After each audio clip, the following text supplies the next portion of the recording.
Be careful of who you accept help from, because some people aren't actually there to help you.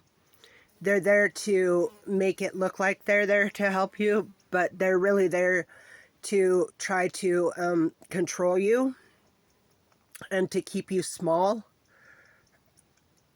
They'll give you little things here and there to make you feel like they've got your back, like they've got you. But in all reality, it's all about keeping you where they want you. They'll make you think that they're going to help you to build and to take that next step up, when in all reality, that's not the case. I was just watching a video right before I started this one about Napoleon Hill, and to walk like God is within you. And there was this really good quote that he said that I was not made to wander, I was made to walk in power. And that's going to be something that I'm going to tell myself daily. Because here lately, I've just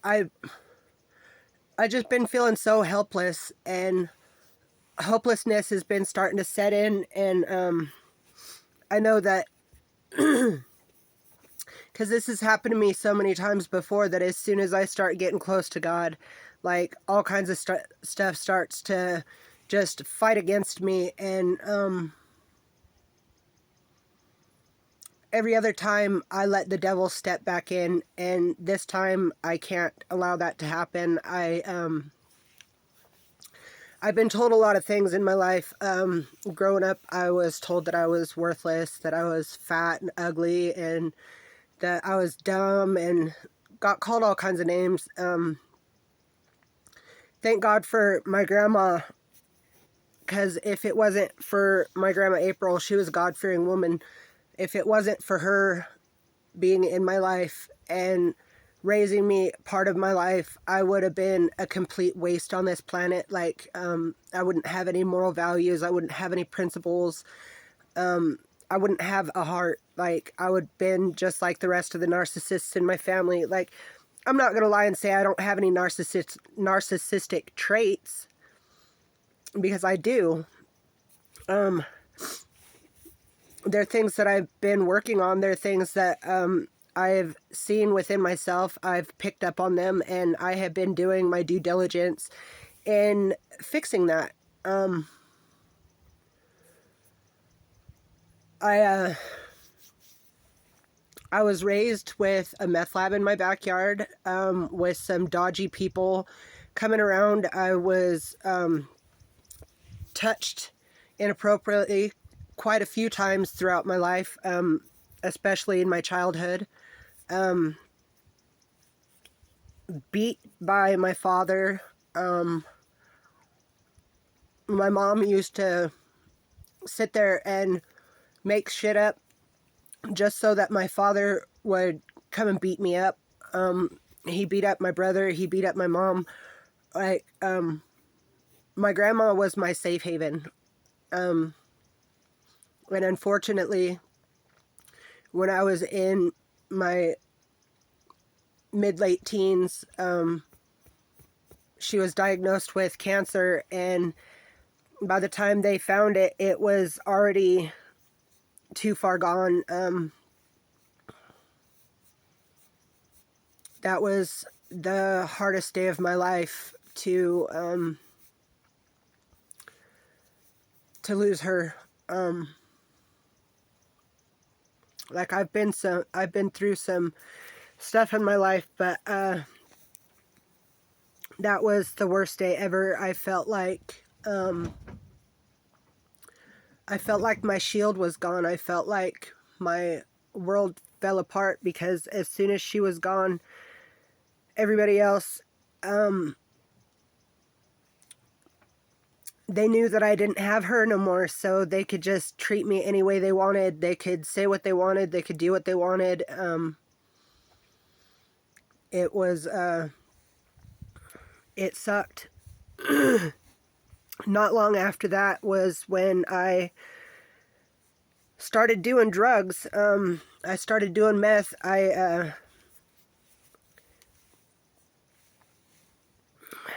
It was, I felt like I finally found somewhere I belonged, you know, like it felt like I finally found friends, which none of them were friends, you know, none of them were friends. They were just there when I had a bag, and when I didn't, they weren't really there. There was a couple people that were like diehard fucking on my team, but not on my team, if that makes sense. I did have, in 2011, I got clean for the first time, and the reason, like, I was looking at some years in prison if I hadn't have done the drug court thing, and my grandpa was in bad health at that time, and I would have never been able to live with myself if he would have passed away while I was in prison. So I took the deal and went to drug court, and for the first beginning of it, like,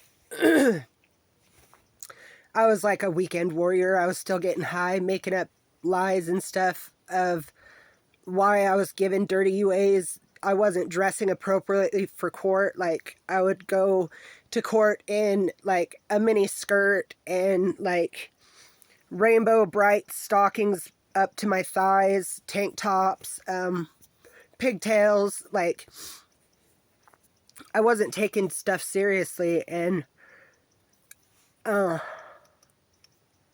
thank God that I got the drug and alcohol counselor that I got. She chose me.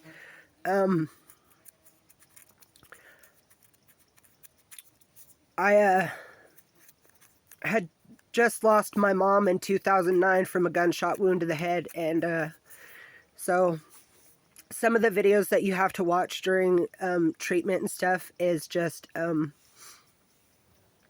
not very kind. So thank God for her. Some of the things that was happening in class, I was able to not have to endure. But she finally started getting fed up with me because of my lack of willingness to participate and still getting high, and she started sanctioning me, and she was putting me in jail, and it finally started getting into my head that that's not the way that I wanted to go, and if I kept on the way I was going, they were gonna revoke me, and I was gonna go to prison.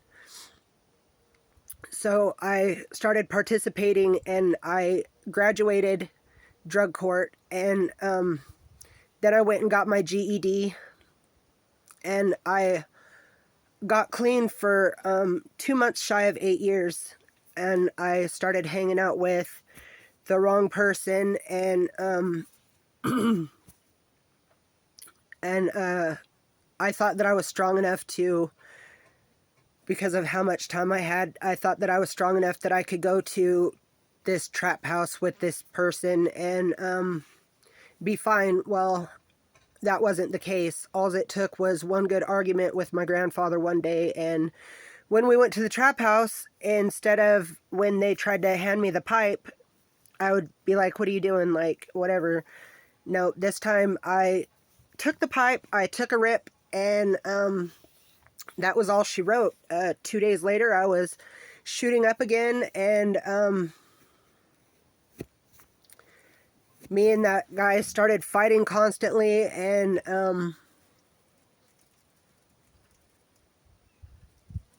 just stupid. Then somebody from, like, this dude that I thought was just the hottest thing ever when I was younger. He is a career criminal, constantly in prison. Well, he showed up back in my life, and I ended up getting with him and leaving the other dude, and ended up marrying this idiot. I don't know what I was thinking. Like, it was a teenage fantasy gone completely and absolutely completely wrong. I lost all my friends. Me and my grandpa started arguing a bit more, but I still did what I could for him. Like, my grandpa was literally the only person on this planet that I had left, and I miss him every day. Like, I miss him so much. But I did a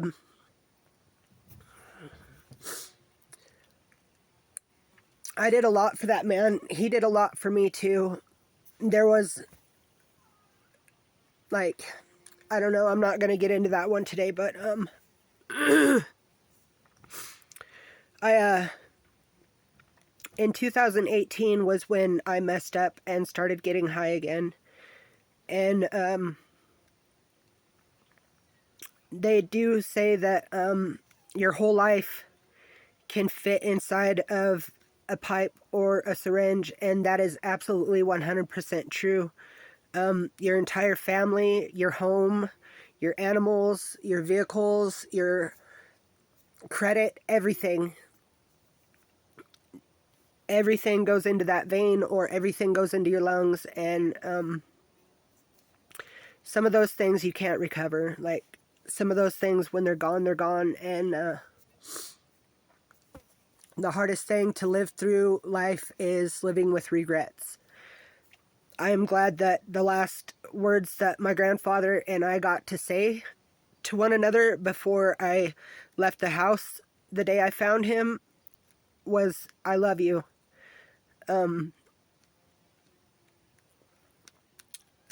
So I'm glad that we got to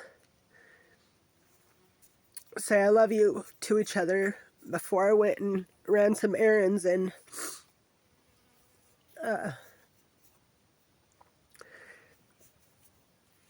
that was that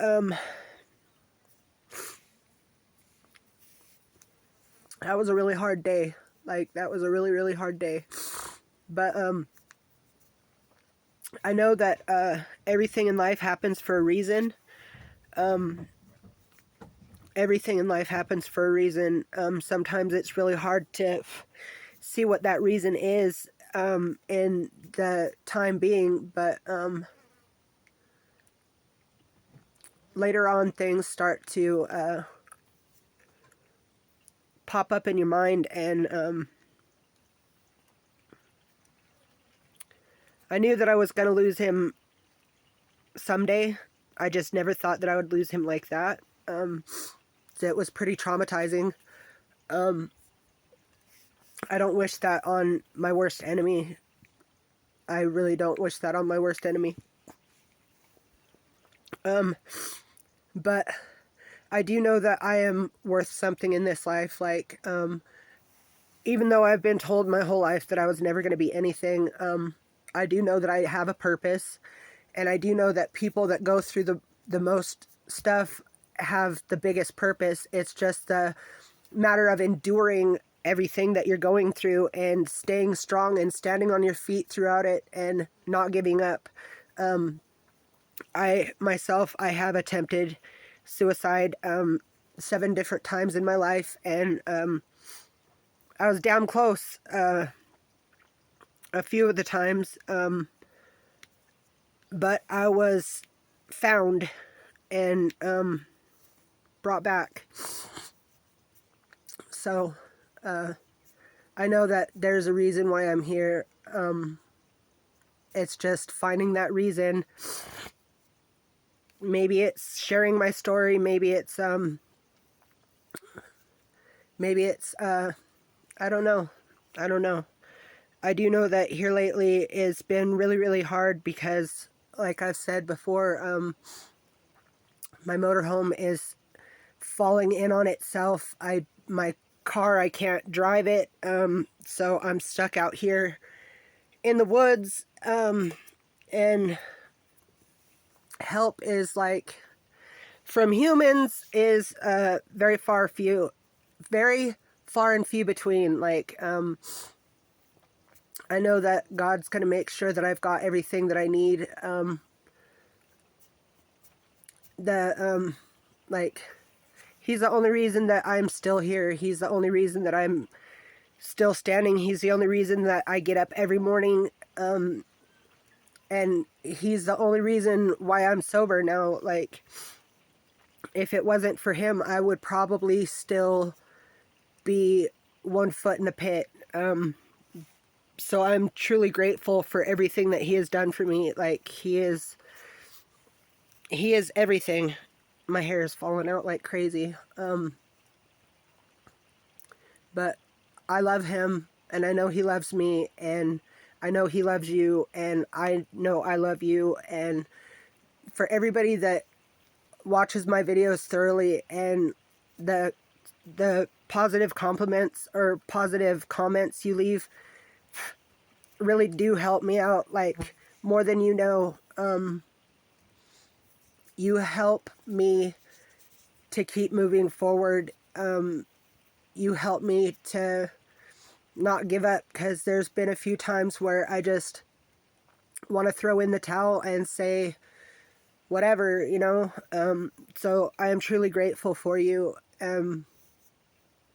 I hope that whatever you're going through, that you find the peace within yourself, the love within yourself, and the faith for our Father, and just reach out to Him. And He did amazing things for me. I know that He can do it for you too. It's just a matter of patience and resilience and faith. I love you. Have a blessed day.